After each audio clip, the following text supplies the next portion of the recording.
மக்கள் அனைவருக்கும் வணக்கம். வீடியோக்குள்ளே போகிறதுக்கு முன்னாடி நீங்கள் நம்ம சேனலுக்கு புதிய பார்வையாக இருந்தீங்கன்னா மறக்காம நம்ம சேனல் சப்ஸ்கிரைப் பண்ணிக்கோங்க.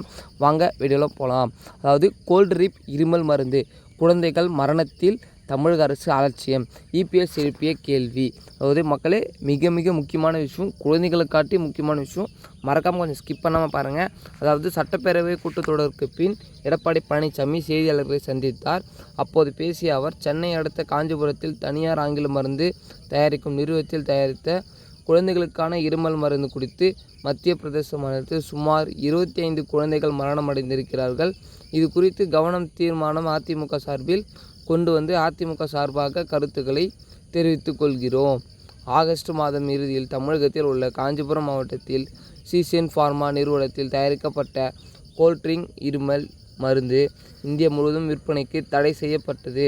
அக்டோபர் மாதம் 1ஆம் தேதி மத்திய பிரதேச மருந்து கட்டுப்பாடு துறை தமிழக அரசுக்கு நிரூபித்து ஒரு அவசர கடிதம் அனுப்பப்பட்டுள்ளது. அதில் மிகப்பெரிய தவறு இழைத்ததாக 39 GMP உள்ளதாக தெரிவித்து தடை தெரிவித்துள்ளார். இதற்கு மத்திய பிரதேசம் நரேந்திர சிவாஜி பட்டேல் தமிழக சுகாதாரத்துறை மிகுந்த அலட்சியமாக இருக்கின்றது ஏன் பகிரங்கமாக குற்றம் சாட்டுகின்றனர். இதனைத் தொடர்ந்து சென்னை அசோக் நகரில் மருத்துவ நிறுவன உரிமையாளர் ரங்கநாதனை மத்திய பிரதேச சிறப்பு புலனாய்வுத்துறை கைது செய்தது.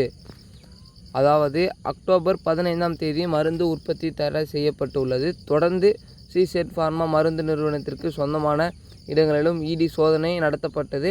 பின்னர் தான் தமிழ்நாடு அரசு மருந்து கட்டுப்பாட்டு அதிகாரி நீக்கம் செய்யப்பட்டுள்ளார். குழந்தைகளுக்கு பாதிப்பு ஏற்படுத்தும் கோல்ட்ரிங் இருமல் மருந்தை பயன்படுத்த வேண்டாம் என்று உலக சுகாதார நிறுவனம் எச்சரித்துள்ளது. தமிழக அரசு முறையாக ஆய்வு செய்யாத காரணத்தால் மத்திய பிரதேசில் 25 குழந்தைகள் உயிரிழந்ததாக குற்றம் சாட்டினார். கடந்த 2020ஆம் ஆண்டு நடந்த ஆய்வில் சட்ட நடவடிக்கையின் காரணமாக இதே மருந்து உற்பத்தி தடை செய்யப்பட்டது. பின்னர் 2024ஆம் ஆண்டு மீண்டும் ஆய்வு நடத்தப்பட்டது. பின்னர் வழக்கு பதிவு செய்யப்பட்டு நீதிமன்றத்தில் வழக்கு 60,000 அபராதம் மற்றும் சிறை தண்டனை விதிக்கப்படுகிறது. சீசன் ஃபார்மா மருந்து நிறுவனத்தில் சோதனை செய்யப்பட்ட காலகட்டம் இதுபோன்று பல்வேறு முறைகேடுகள் நடந்துள்ளது. இந்த நிறுவனம் ஏற்கனவே பலமுறை தவறு செய்யப்பட்டு இருக்கிறது. அந்த தவறை பலமுறை அரசு மருத்துவ கட்டுப்பாட்டு அதிகாரி சோதனை செய்து கண்டுபிடிக்கப்பட்டது. நீதிமன்றத்தில் அபராதம் மற்றும் சில தண்டனை கொடுக்கின்றது. கடந்த 24ஆம் ஆண்டு இந்த இருமல் மருந்து தயாரிக்க கம்பெனிக்கு எந்த சோதனையும் மேற்கொள்ளவில்லை. 25ஆம் ஆண்டு திராவிட முன்னேற்ற கழக அரசு சுகாதாரத்துறை கம்பெனியின் எந்தவித சோதனையும் மேற்கொள்ளவில்லை. 2 ஆண்டுகள் சோதனை மேற்கொள்வதால் இந்த நிறுவனம் தொடர்ந்து முறைகேட்டில் ஈடுபட்டு இருக்கிறது. திமுக அரசின் மீது உள்ள குறைகளை மறைக்க மருத்துவரை சுகாதாரத்துறை அமைச்சரோ ஏதோ பேசுகிறார். மேலும் இருமல் மருந்து தயாரிக்கின்ற கம்பெனியின் பல்வேறு வேதிப்பொருட்களும் நச்சுப் பொருட்களும் கலந்து அந்த குழந்தை தயாரித்த காரணத்தினால் இன்றைக்கு 25 குழந்தைகள் உயிரிழப்புகள் ஏற்பட்டு இருக்கின்றது. மருந்து நிறுவனத்தின் முறைகேடு மற்றும் தமிழக அரசின் அலட்சியத்திற்கு காரணம் என்று குற்றம் சாட்டினார். அதாவது மக்களை, இது அனைவருமே ஒரு கவனிக்கக்கூடிய விஷயம்.